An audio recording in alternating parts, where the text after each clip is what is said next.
Pois bem, nosso tema de hoje é Eu, Inimigo Meu, que deu uma grande chamada no Facebook, as pessoas curtiram, opa, esse tema promete, né? Todo mundo ficou realmente interessado, e interessante isso porque, como que falando que a gente é inimigo da gente mesmo chama a atenção, né? Alguma coisa de verdade deve ter nesse assunto. Para tratar dele, o Salutes tem o prazer de receber Carlos Florencio.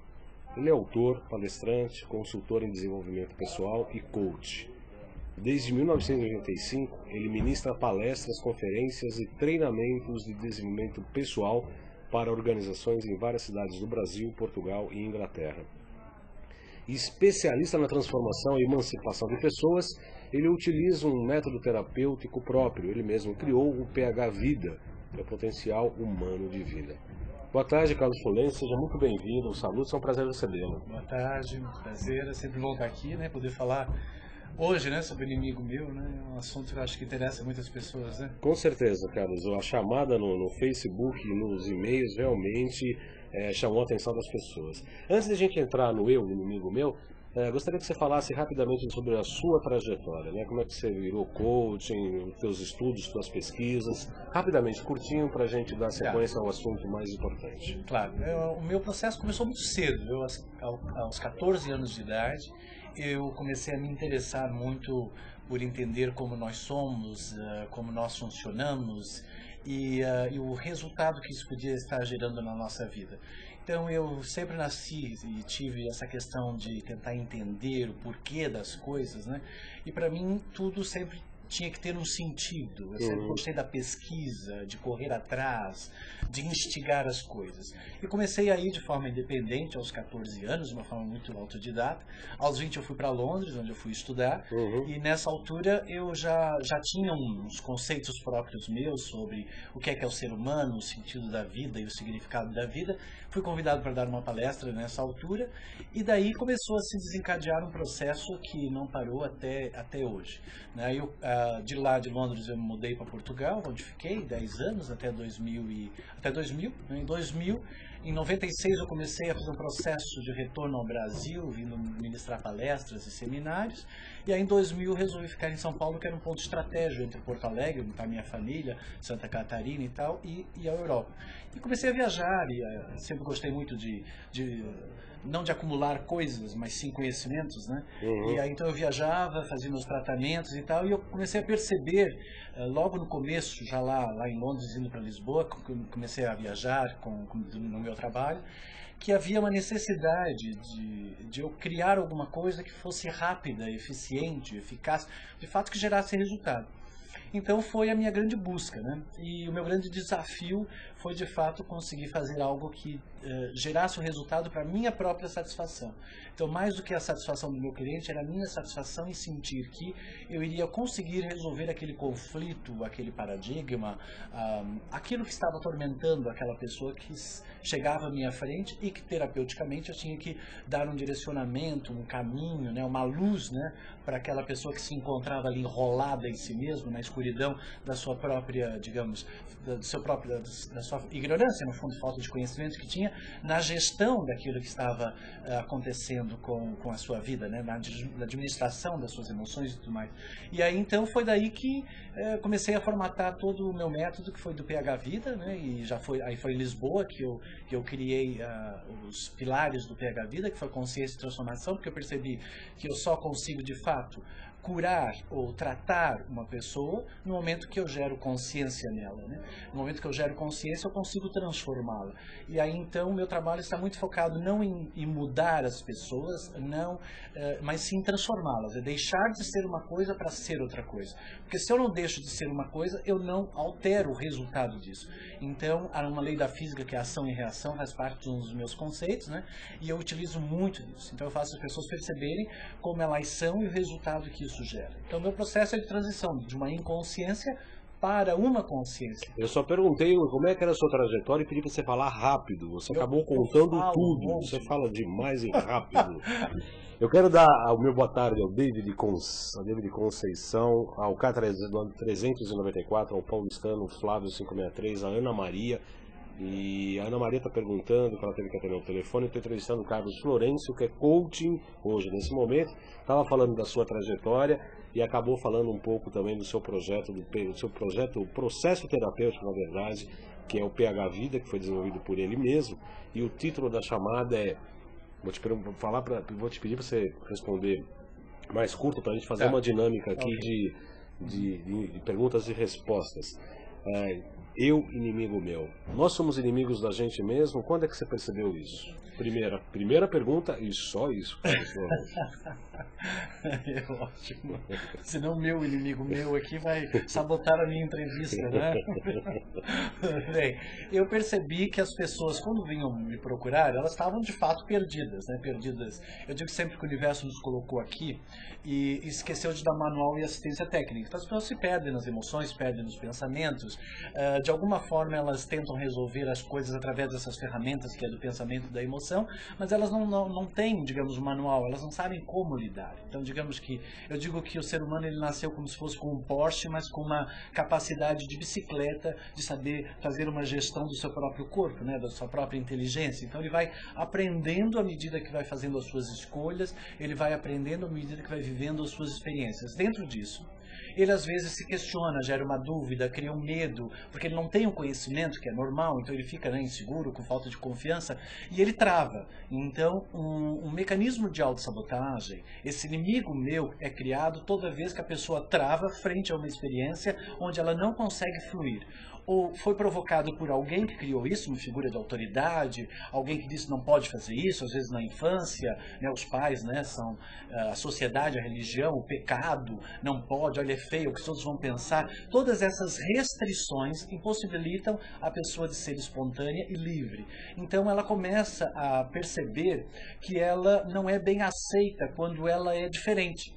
Então, ao perceber que ela não é aceita quando ela é diferente, ela começa a querer ser igual aos outros. E aí, então, nasce o seu grande inimigo, porque ela começa a se dualizar. Ela cria um conflito dentro dela, onde ela tenta ser algo para poder se inserir na sociedade, ser amada e ser aceita, e ela rejeita também aquilo que ela é, porque ela foi ensinada a se rejeitar.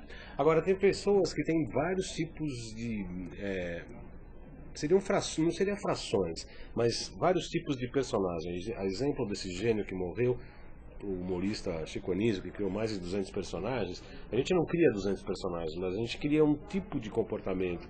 Quando você está atuando profissionalmente, quando você está com os amigos, você está enfim, em várias situações difíceis, parece que cada um você cria um tipo de personagem para poder lidar socialmente. Nesse caso, como é que isso funciona?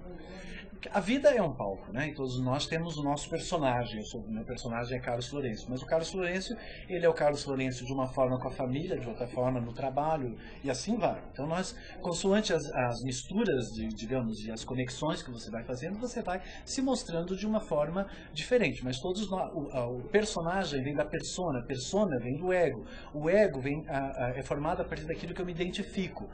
Aquilo que eu me identifico é aquilo que de fato me satisfaz. Eu tenho a ver com aquilo, representa o meu querer. Então, isso é a minha primeira noção de individualidade, que é a individualidade de ego. Depois eu tenho a individualidade de espírito, depois eu tenho a individualidade de alma, né? Então, quer dizer, eu sempre considero a pessoa como tendo 3 tipos de individualidade.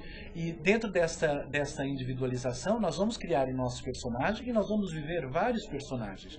Tem pessoas, né, que são os atores, como você mesmo mencionou, que são expert em criar esses personagens. Uhum. Então, eles sabem criar personagens e interpretam muito bem isso. Agora, isso é saudável ou é doentio?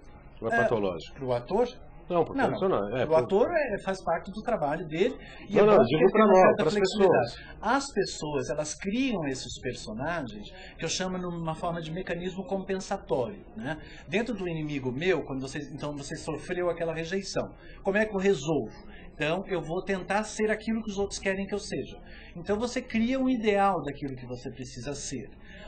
E dentro desse seu ideal, você pode ser uma pessoa muito solícita, você é uma pessoa muito agradável, muito maternal com os outros. Por quê? Porque você, no fundo, quer ser reconhecido, quer uma valorização, quer se sentir amado para tentar resolver aquela restrição que você sentiu ao ter desenvolvido aquela rejeição, ao ter questionado você, que é quando você, então, questionado questionado de uma forma, né, não positiva, negativa, você ao se questionar, então você se voltou contra você. Então o inimigo meu é toda vez que você, de alguma forma, você vai contra você mesmo. Esse inimigo, ele aparece nos pensamentos repetitivos, emoções repetitivas, nas experiências repetitivas. Então como é que você identifica? Aquilo que está repetitivo na sua vida, na vida nada pode se repetir, porque tudo é único, cada pessoa, para mim, é uma pessoa única, então automaticamente esse inimigo, ele está já ele está oculto nesses processos repetitivos da vida da pessoa. Ele está lá. Então, enquanto a pessoa não resolve esse inimigo, a experiência não muda. Então ela vai atrair, por exemplo, ela teve um pai autoritário, ela vai casar com um pai autoritário. Aí ela vai fazer de tudo para ser amada e aceita por aquele marido. E ela nunca vai conseguir, porque existe uma cumplicidade ali. Aquele autoritário precisa da submissa e por isso que eles estão juntos. Então os inimigos se juntam. A crença da pessoa projetada no outro faz com que um se retroalimente de maneira Exatamente. que isso... Agora, antes de você continuar, você ainda não continua... o câmera, corta o Carlos Florencio quando ele fala demais. Eu vou fazer assim, você corta, porque ele não para de falar. Florencio, quando você coloca essa história do, por exemplo, a mulher que procura um companheiro para suprir essa história do pai autoritário e um fica nutrindo numa situação absolutamente neurótica. É isso. Esse é o inimigo meu dela, é isso? É a relação por deficiência que eu chamo, não é uma relação por excelência. Portanto, eu me uno a partir de um defeito, eu não me uno a partir de uma excelência, onde eu sou uma excelência. Portanto, eu não expando nas minhas relações. Nas minhas relações, eu vou buscar nas minhas relações partes de mim que eu perdi quando eu me questionei e quando eu criei o meu inimigo interior. E como é que você resolve isso, Carlos Florencio? Então, primeiro, tem que se identificar quais são esse é o primeiro passo. E não é só, não é um inimigo só, são vários inimigos. Tem pessoas que sentam na minha frente e eu crio uma espécie de boneco. Dentro desse boneco, ela pode ter 4, 5 personagens. E dentro desses, cada personagem desse tem características específicas, e aí dentro dessas características estão conectados a situações específicas dentro da esfera de atuação da vida dela. Então, qual é a dinâmica do meu método? É identificar esses personagens, perceber as conexões que eles têm e romper com essas conexões, destruindo os personagens. E aí reformulando um processo de atuação. Então, eu trabalho em tirar do inconsciente aqueles traumas criados, e esses traumas não é só um acidente, é uma restrição qualquer. Alguém te diz assim, você não faz nada direito. Pronto, isso já basta para uma criança que ela não tem um cérebro formado para ela acreditar, porque a criança ela não questiona, ela acredita em tudo que é dito. Ela não tem o filtro ainda mental, porque o cérebro demora 21 anos para se formar. Portanto, ela não sabe questionar se ela de fato é aquilo ou não. Ela aceita como sendo uma verdade. Isso já cria uma espécie de carimbo lá no inconsciente, e ela vai ficar a vida toda tentando mostrar que ela tem valor. E ela nunca vai conseguir. Por quê? Porque é um processo compulsivo, ela não consegue sair daquilo. Como é que se destrói esse personagem criado? Várias linhas hoje terapêuticas. Antes da gente dar continuidade, eu quero colocar uma citação aqui da Ana Maria, que primeiro que ela concorda com você, e ela cita uma frase de Nietzsche: aquele que vive de combater o inimigo tem um interesse em o deixar com vida. E segundo ela mesma, ela fala, segundo Nietzsche, concorda muito com o que Nietzsche fala, o inimigo mais perigoso que você poderá encontrar sempre será você mesmo. E acha que ela vai... exatamente isso. Agora, você cria esse personagem, identificou quais são as conexões. Isso tem a ver com um processo compensatório que ficou marcado... Ou reativo também. Ou né? reativo. Mas que ficou marcado e que é movido por essa crença, né? Na verdade é uma crença. Hoje as pessoas falam que muitas coisas são geradas por crenças. Tem várias... Ela acredita. Acredita, como se for... uma crença, né? Acredita nisso. Como é que é o processo para se detonar essa personagem, entre aspas, essa máscara, essa crença, essa coisa que motiva essa compensação de uma realização de um possível trauma Então, anterior? é muito delicado, porque você tem que fazer muito bem feito, porque se você fizer mal feito, em vez de você ajudar, você piora. Então, do gênero, às vezes tem pessoas que estão mal e vão num lugar e a pessoa diz assim, mas você está mal por causa disso, disso, disso, ou seja, a pessoa sai de lá ainda, se sentindo ainda mais culpada. Então, ela entra já com o mecanismo de autossabotagem, ela sai com outro, porque ela sai com mais uma culpa acumulada. Então, eu lembro uma vez de um amigo meu astrólogo, que eu estava na sala dele, ele estava atendendo uma pessoa, eu estava esperando ele terminar, isso lá em Lisboa. E a casa antiga dava para ouvir, e eu vi claramente, a mulher estava mal, né, e ele falando, mas isso não é nada, você ainda não viu que está para chegar, né? Sabe, na leitura dele do mapa astral. Aí quando ela saiu, eu pensei assim, homem, você não pode dizer uma coisa dessa. A mulher já veio procurar um terapeuta, ela nunca vem procurar um terapeuta porque ela está ótima, ela só vem porque ela está mal. Ela nunca vai procurar um bruxo, um astrólogo ou um cartomante, o que for, porque ela está bem, é porque ela está com alguma dúvida, ela está com algum paradigma na vida dela. Agora, ela já sabia que ela estava mal, você disse que ela ainda ia ficar pior, quer dizer, você não ajudou nada. Além disso, você pode estar condicionando essa pessoa. Então eu vejo isso muito nas pessoas que se dizem espiritualistas, terapeutas, né, que estão espalhados pela cidade, ao invés de ajudar, ainda às vezes criam muito mais problema nas pessoas, porque a pessoa já vai lá com um problema, ela já está se sentindo mal, ela já não está sabendo lidar com uma situação da vida, então você tem que saber lidar muito bem com isso, para não gerar culpa, para não fazer ela se sentir, de alguma forma, mal por aquilo que ela está vivendo. Lembre-se, você não tem digamos, o conhecimento ainda. A experiência vai lhe ajudar a viver a experiência, a adquirir esse conhecimento. Então, o terapeuta tem que ter o maior cuidado. Então, isso eu chamo de consciência, né? Então, eu chamo a pessoa para a consciência para depois desencadear o processo de transformação. Então, eu faço ela ver a história de uma outra forma, por uma outra visão. Então, eu tiro ela da vítima, eu tiro ela do réu, eu tiro ela do juiz, eu tiro ela dos arquétipos que ela vai criando ali, né, para tentar se defender de alguma forma, e que está também contribuindo para aquele mecanismo de autossabotagem. Eu tiro ela dali e depois eu crio um exercício próprio para cada pessoa, e esse exercício então vai atuar lá naquele inconsciente, e ao repetir esse exercício, então é uma dinâmica que ela tem que repetir durante uns dias que eu vou estipular para cada pessoa, conforme o padrão, conforme o número de personagens que eu vou estar criando, que vão compor o exercício de cada pessoa, ela vai fazendo o exercício. Conforme ela vai fazendo o exercício, esse exercício, a imagem, o cérebro, ele não rejeita a imagem. Então essa imagem entra no inconsciente, gera consciência e desencadeia um processo de transformação sem a pessoa fazer nenhum tipo de esforço. Essa imagem é uma imagem literalmente, um desenho, é uma um quadro, imagem criada por mim. Mas é um quadro, é um desenho. É um desenho. É um desenho. É único para todos? Não, eu crio para cada pessoa que vai lá. As pessoas, elas me procuram porque elas querem o exercício delas. Porque o exercício delas é único. Eu crio para cada pessoa que vai lá. Esse é o grande diferencial do meu trabalho. Aí depois que eu crio esse exercício, depois de 15 dias mais ou menos, que é o que normalmente é feito o trabalho, a pessoa tem uma melhora de 40% a 80%. Ok? Aí depois eu dou um trabalho de autocontrole para ela saber neutralizar a força daquela energia, e aí ela vai trabalhar esse autocontrole, e dentro desse processo de autocontrole ela vai perceber de fato o que ela quer e o que ela não quer, porque as pessoas não sabem o que elas querem e o que elas não querem. Aí ela vai fazer uma seleção do que ela quer e ela não quer. E aí a gente vai fazer uma negociação. Aí eu faço, num terceiro encontro, uma negociação de padrões que eu chamo. Então, ok, isso fica e isso vai embora. E aí eu dou uma dinâmica para ela expulsar o que ela não quer e se firmar em cima daquilo que ela quer, que é o processo de alta performance, ou seja, criar uma nova base de sustentação focada em novos paradigmas de gestão pessoal, ou seja, ela vai de fato criar uma nova postura frente à vida. Entende? E isso tudo, você tem que primeiro limpar, organizar, reordenar as coisas e depois criar a base. Então não dá para você fazer de uma outra forma. São 16 horas e 35 minutos. Eu falo para a Rucilene dar o F5 para atualizar sua máquina. Caso você não conseguir, pode aparecer uma mensagem de baixar plugin. Dê OK para você estar assistindo. Ela está com um problema. O F5 e baixe o plugin também. Ana Maria está adorando o que você está dizendo e fala que está numa fase de arrumar o armário dela. Ela está arrumando os seus armários. Isso significa também uma arrumagem. Uma arrumagem não existe, né? Uma arrumação interna. Jogar as coisas fora que não fazem bem.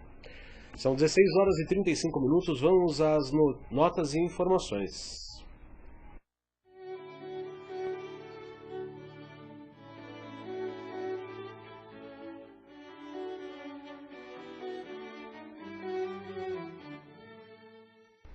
A palestra sobre colesterol, verdades e mentiras será ministrada pelo Dr. José Roberto Cater, que é um médico antroposófico homeopata, amigo desse programa, já veio aqui umas 2, 3 vezes falar sobre a água, essa substância maravilhosa que faz a união do céu com a terra. Falou já também sobre a nutrição antroposófica e ele vai dar essa palestra sobre colesterol, verdades e mentiras na quarta-feira, dia 28, às 19h30, na Avenida Senador Casimiro da Rocha, 222, próximo ao metrô Santa Cruz. O telefone para informações lá é o 5594-7736. Aqui em São Paulo, 5594-7736. Além disso, no próximo dia 27 de março, no Hospital Oswaldo Cruz, vai vir uma palestra interessante. Eu não irei porque tem outro compromisso. A Diretoria Clínica e Comissão de Bioética do Hospital Oswaldo Cruz promove a discussão sobre gravidez de alto risco e suas implicações. Quando se define que existe alguma doença materna ou condição sociobiológica que pode prejudicar a mãe ou o bebê, a gestação de alto risco envolve cuidados, conflitos e dilemas a todos os envolvidos, principalmente familiares e amigos. O debate contará com a participação da doutora Andréia Davi Sapienza, ginecologista e obstetra, formada pela USP, pela doutora Maria Júlia Kovacs, doutora em psicologia, fundadora e coordenadora do Laboratório de Estudos sobre a Morte, do Instituto de Psicologia da USP, e a doutora Janice Caron Nazaré, coordenadora da Comissão de Bioética do Hospital Alemão Oswaldo Cruz. Será então amanhã, às 19 horas, no anfiteatro do hospital, que é na Rua João Julião 331. João Julião 331. A entrada é gratuita e as confirmações 3549.000. 3549.000. Ana Maria, dá o F5 também você, que ela falou que a imagem saiu, aperte também o F5. Todos então, Florencio, somos todos inimigos de todo, quer dizer, todo mundo tem a sua parte de algo que se chama de autossabotagem, promovida por esse inimigo que nós mesmos criamos, ou que na verdade o nosso HD foi marcado, né? E aí quando se marca o HD nosso é pela família, pela escola primária, pela formação universitária, pelos cursos, pelas gangues, pelos grupos, enfim, cada um dessa convivência social retroalimenta essa expectativa que criamos de nós mesmos e que ao mesmo tempo fortalece o inimigo, e cada um tem os seus próprios, é isso? Sim, cada um basicamente nós nascemos, eu falo sempre que na nossa essência individual, nós queremos expandir, manifestar aquilo que nós somos. Isso é evolução. Quando eu falo assim de evolução espiritual, quando eu falo de evolução pessoal, é eu me sentir livre, ser eu mesmo e conseguir expandir aquilo que eu sou, que é a minha individualidade, na relação que eu estabeleço. Bem, no momento que eu me deparo com uma parede onde eu não posso ser aquilo que eu sou, um obstáculo na minha vida, isso já vai criar, digamos, um bloqueio na minha expansão. Então, este bloqueio, se eu levo para o lado pessoal, então aí eu já criei esse meu inimigo meu. Bem, o inimigo meu, ele é autossuicida. Né? Então as pessoas todas têm esse processo autossuicida. Se eu fico guardando uma mágoa, eu fico remoendo essa mágoa, essa decepção, porque eu não entendi como é que funciona esse mecanismo meu de projeção, né? Eu ensino isso nos meus treinamentos, né, de mecanismo de autossabotagem, nas minhas consultas, automaticamente a pessoa, toda vez que ela vai manifestando essas emoções ou esses pensamentos negativos de querer, de raiva, ou o que for, essa onda mental, essa onda emocional volta para a própria pessoa. Isso acaba se instalando no interior dela, essa energia, ela se molda, né, nas nossas células, pode estar desenvolvendo uma série de patologias físicas e obstáculos. Portanto, quando se trabalha na resolução desse mecanismo de autossabotagem, nesse inimigo meu, nós estamos recuperando a individualidade da pessoa, estamos fazendo ela deixar de ser vulnerável a si mesma, né, dela ser vulnerável frente a alguém que consegue fazer ela chorar ou se descontrolar ou ficar com raiva ou o que for, e automaticamente isso vai se transformar em imunidade. Dentro da minha pesquisa eu percebi que toda vez que eu gerava uma cura uma destruição de um mecanismo de autossabotagem, a pessoa ficava mais saudável. Por quê? Porque quando você reconhece aquele vírus, aquela bactéria, aquele fungo, representado por aquele pai, por aquele marido, por aquele filho, por aquela experiência no trabalho, onde quer que esteja, você fica mais forte. Então o seu sistema imunológico fica mais forte. E aí, a partir da identificação, Florence, óbvio que é absolutamente importante. Existem algumas escolas que falam, inclusive, que a partir do momento que você reconhece uma limitação, reconhece um problema, é o primeiro passo para a cura, obviamente. E quando você percebe que essa autossabotagem é promovida por determinada situação, muitas vezes inconsciente, é dado esse primeiro passo.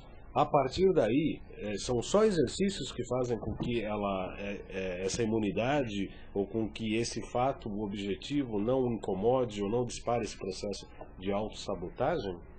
Não, é o exercício, depois é o trabalho de autocontrole, depois de nós negociarmos aquilo que fica, aquilo que vai embora. Então é um treinamento de vida. Meu trabalho faço coaching, eu faço treinamento de vida dentro do PH Vida, né? Que é potencial humano de vida, onde eu parto do princípio que nós somos uma potência, uma força expressa numa condição humana, e a vida é o treinamento. Para mim é isso, a vida para mim é um treinamento, né, que me capacita a me conhecer e a me conhecer na relação direta com aquilo que eu vou me conectar através das minhas experiências. Então, as experiências vão fazer eu me conhecer com mágoa, com decepção, com raiva, com ódio, tudo isso faz parte da vida. Agora, se eu de repente instituo isso como um padrão e isso começa a me incomodar e a desequilibrar, então isso pode gerar uma patologia, pode criar um mecanismo de autossabotagem e automaticamente as experiências vão ficar repetitivas até eu conseguir eliminar essa restrição que eu criei para que eu volte ao meu processo de expansão e manifestação, que é aquele princípio que eu falei. Então, basicamente, a primeira parte Qual o princípio? Que todos nós queremos expandir e manifestar aquilo que nós somos. Para isso, eu preciso me aceitar. Agora, se eu tenho uma rejeição, como é que eu vou expandir? Não consigo. Qual o mecanismo que faz com que as situações se tornem repetitivas? O que faz com que essas situações se tornem repetitivas? Ela está querendo tomar consciência ou ela está querendo retroalimentar-se? Não, ela tem um padrão. Esse padrão automaticamente cria uma espécie de um campo vibratório que atrai, por uma questão de dissonância, né? Você atrai. Então, de tantas pessoas, você vai acabar escolhendo uma que vai te magoar, porque você tem a tendência a se decepcionar com as pessoas, porque você não consegue ver as pessoas. Você sempre acha que as pessoas são diferentes daquilo que elas são. Então, existe ali um mecanismo. A pessoa não está consciente dessa ferramenta mental, dessa ferramenta emocional dela. Ela não sabe.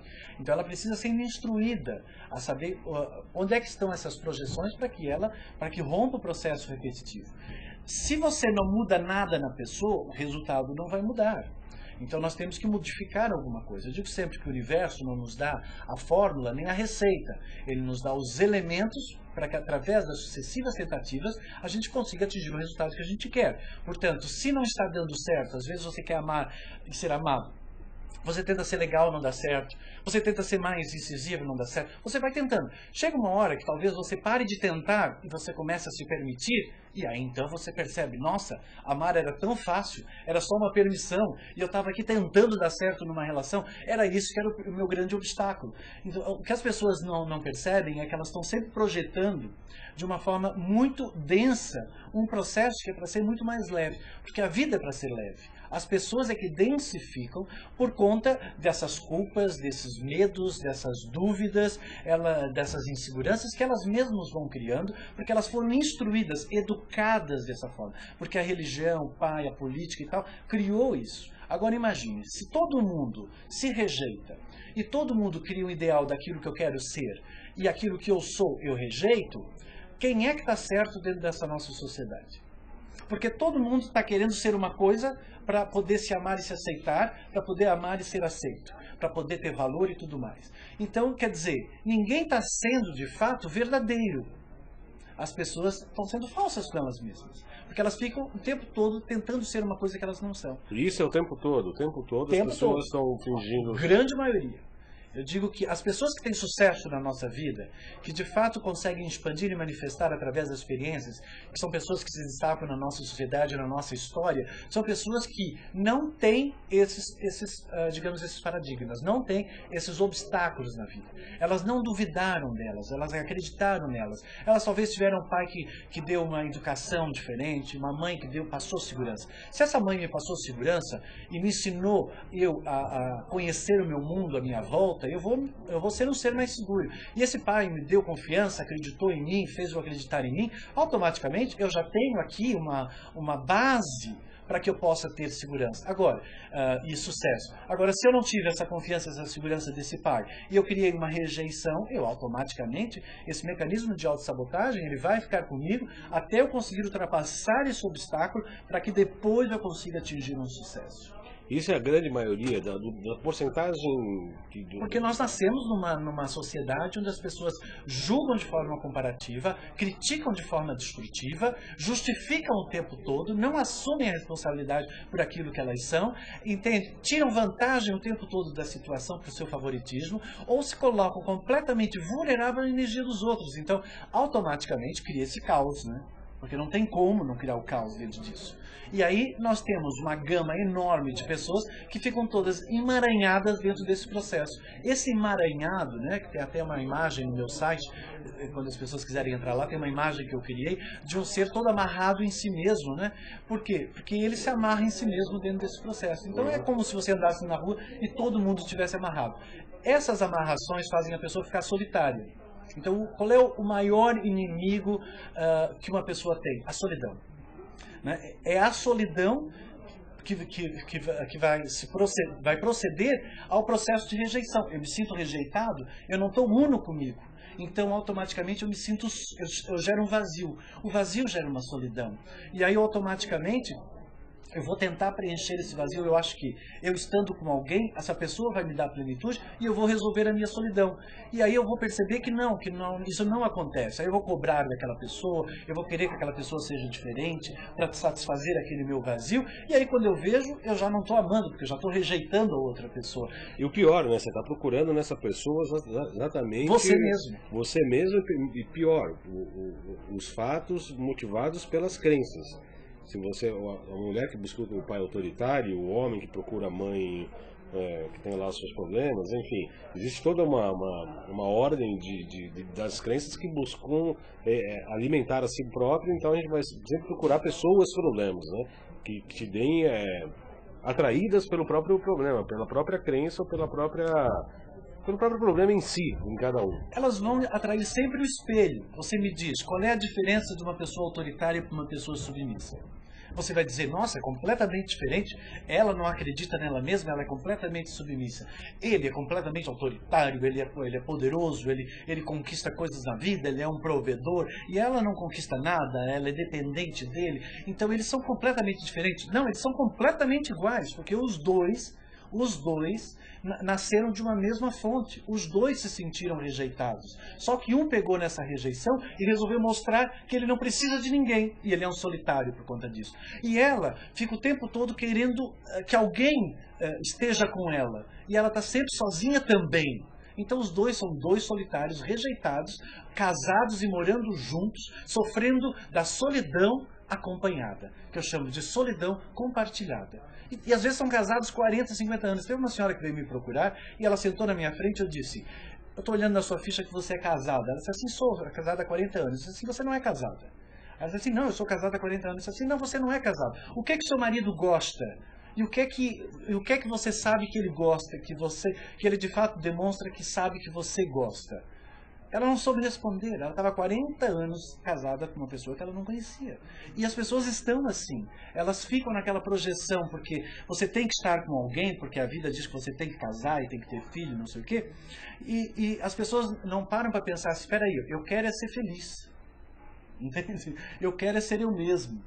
Então, aí no momento que eu começo a tentar ser uma coisa que eu não sou, começo a procurar lá fora alguma coisa para preencher eu mesmo, eu fico completamente perdido. Então, essa sensação de estar perdido, de não saber quem eu sou, por exemplo, né, que é uma deficiência do próprio ego, da própria identidade, o que é que eu vim fazer aqui na vida, isso tudo são mecanismos de autossabotagem que com certeza não vai fazer a pessoa ter sucesso. Você tem essas respostas, quem eu sou, de onde eu vim, para onde eu vou?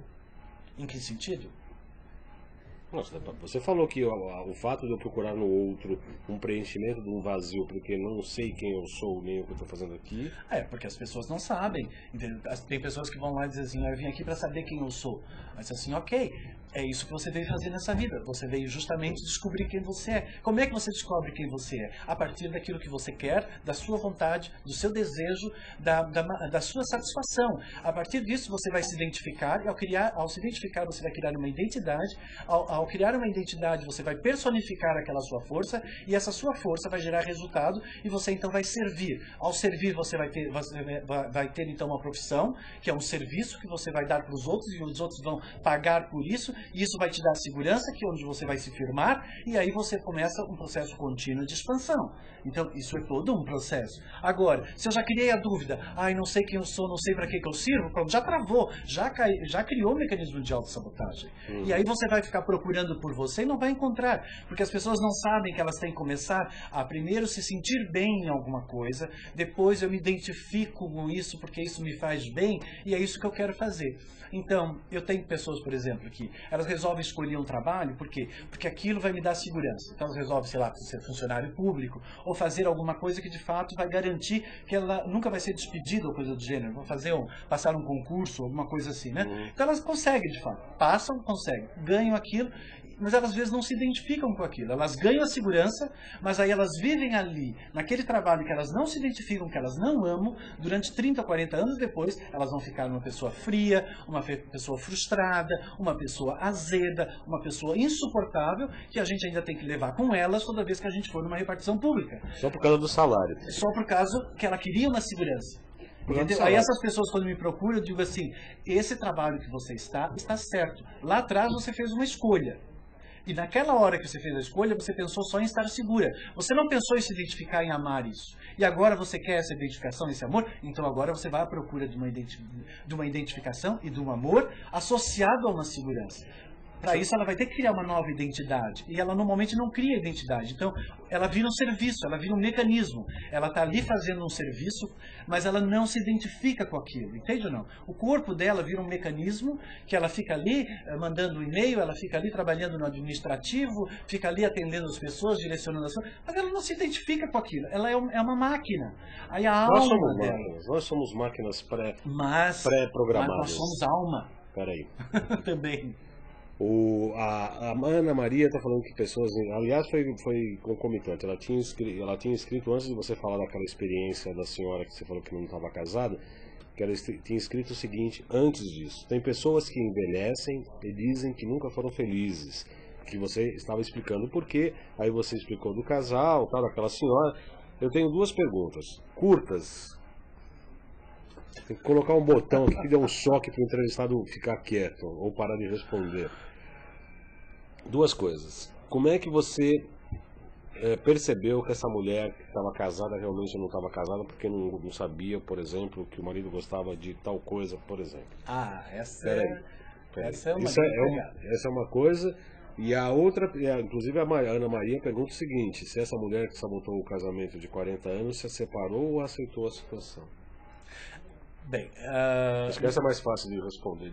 Posso começar pela segunda. Primeiro, que ela veio já questionando o casamento dela, se ela de fato ia se separar ou não ia se separar. Ela começou com esse discurso, né? Aí eu disse assim para ela, então primeiro nós vamos fazer você casar, porque você não está casada. Aí ela falou assim, não, eu estou casada há 40 anos. Eu disse assim, não, você não está casada. Então, primeiro vamos casar você com essa pessoa. Para ver se quer casar. Depois que você casar com ela, é que a gente vai... Aí vamos decidir se você vai se separar dele ou não. Aí ela disse assim, como assim? Vou te explicar uma história. Assim, quando você casou com ele, você achou que esse homem era XYZ. Depois de um certo tempo, você percebeu que ele não era X. Depois você percebeu que ele não era Z. E depois você percebeu que ele não era Y. Aí você começou a querer que ele fosse esse X, Y, Z. E aí você percebeu que ele não ia chegar lá. E aí você começou a cobrar isso. E isso já passou 20 anos, tá? Passou já 20 anos, ela nesse processo. Aí até que chega uma hora que você de fato percebe que ele não vai chegar aí, e aí a relação começa a ficar uma relação de rejeição, de cobrança, de agressividade, ele começa a ficar indiferente a você, ele começa a ficar agressivo com você. Não é isso que seu marido está atualmente? Ela disse assim, é. Então você já parou para pensar que de repente você está mandando uma rejeição para ele, e para ele se defender dessa rejeição que você já está mandando há mais de 30 anos para cima dele, ele está se defendendo com essa indiferença e com essa agressividade. No fundo ele está dizendo assim, para mulher, eu não quero mais que você me mande essa energia ruim de rejeição. Para mulher, eu quero que você me aceite como eu sou. Eu não sou o XYZ, eu sou o João, eu sou esse daqui. Me aceite como eu sou para que a gente possa de fato unir e integrar, porque só vamos conseguir unir e integrar se eu for eu e tu fores tu. Aí nós vamos poder ter o nós. Só que a pessoa não sabe que ela está querendo isso, porque ela está inconsciente. Como é que você percebe? Como é que você percebe? Eu percebo através da minha inteligência intuitiva, que é o grande forte do meu trabalho. Nós estamos 3 minutos para acabar o programa. A Ana Maria discorda de você, diz que ninguém sabe com quem realmente o outro é realmente, sobretudo no casamento. Se a própria pessoa não se conhece, ela está num processo de autoconhecimento, e esse autoconhecimento é um processo infinito, porque você vai sempre viver experiências novas, é impossível você conhecer a outra pessoa. Você nunca conhece uma outra pessoa. Você se reconhece em algumas coisas naquela pessoa. E você se desconhece na relação com a outra pessoa, naquilo que você é diferente. Então, naquilo que você é diferente, você vai ter que negociar, e você vai ter que ceder, vai ter que fazer uma negociação para poder unir e integrar. Naquilo que você é igual, você vai expandir. Então aí você vai para um cinema, gostam do mesmo tipo de cinema, o mesmo tipo de comida, o mesmo tipo de diversão, beleza, como tem os amigos e tudo mais. Então é assim, você nunca vai encontrar ninguém igual a você, não existe isso. Porque é uma lei no próprio universo, não tem nenhuma folha numa árvore igual a outra. Portanto, a gente nunca vai encontrar essa alma gêmea que é alguém igual a gente. O que a gente tem que aprender é, através da diferença, unir naquilo que somos parecidos e naquilo que não somos parecidos, aceitar pela diferença. Aí conseguimos, de fato, estabelecer uma relação. A partir do quê? Da aceitação. Então, esse processo de autoconhecimento, como conhecer o outro, é infinito. Então, nunca vamos nos conhecer e conhecer uma outra pessoa 100%. Então, isso temos que chegar a essa conclusão e desistir disso. E aí, então, dessa forma, vamos conseguir ser um pouco mais felizes, porque vamos nos adaptar à realidade e não às nossas fantasias projetadas. São 16 horas e 57 minutos. O Carlos Florencio não vai nem falar sobre o endereço dele, porque senão ele vai falar mais 15 minutos. Fala você. E eu vou entrar dentro do horário do programa em seguida. Mas eu quero agradecer, Carlos Florencio, pela tua vinda aqui, pela tua presença. Seguramente o teu cabedal de experiência, de pesquisa, de informações é muito grande. A gente tratou de um pequeno trecho, vamos dizer assim, uma pequena área de um universo muito vasto, e eu gostaria de convidá-lo para eventualmente a gente fazer um próximo programa para a gente dar continuidade à expansão desse assunto. Eu gostaria muito de receber. Eu só queria então que você passasse o endereço, telefone e site para que as pessoas interessadas pudessem entrar em contato com Meu site é www.phvida, né, potencial humano de vida, phvida.com.br, ou carlosflorencio.com.br. Carlos Florencio, se você colocar no Google, você vai encontrar um monte de vídeo, um monte de coisa a meu respeito, meus contatos de telefone, e-mails de contato, você vai me achar lá. E para quem não é de São Paulo, eu faço consultas pelo Skype também, através da minha inteligência intuitiva, pelo Skype, vendo a pessoa, eu consigo criar esse exercício e vejo quais são os mecanismos e crio a estratégia para a pessoa. Faço isso para pessoas do mundo inteiro. Faço até em inglês. Que bacana. São 16 horas e 59 minutos, então agradecemos aqui a presença do Carlos Florencio aqui no Salutes. A próxima semana nós vamos tratar de outros assuntos ligados à acupuntura e psiquismo. Vamos falar de um site específico para a área terapêutica. Tem muitos assuntos interessantes a serem tratados aqui nas próximas semanas. O Salutes é um programa que visa o resgate das medicinas tradicionais, sobretudo a medicina chinesa, e a minha especialidade que é a acupuntura, mas também a ayurvédica e tibetana, e trazer as técnicas mais modernas na qualidade de vida que não é ausência de doença, né? A saúde não é ausência de doença, e sim uma qualidade de vida, um relacionamento próprio consigo e com o próprio universo. Por isso, muito obrigado. Obrigado. A porta do Salutes está aberta às pessoas sempre que tenham conteúdos que possam engrandecer o nosso trabalho. Obrigado e até uma próxima. Obrigado. Aguardo você na próxima semana. Obrigado pela atenção.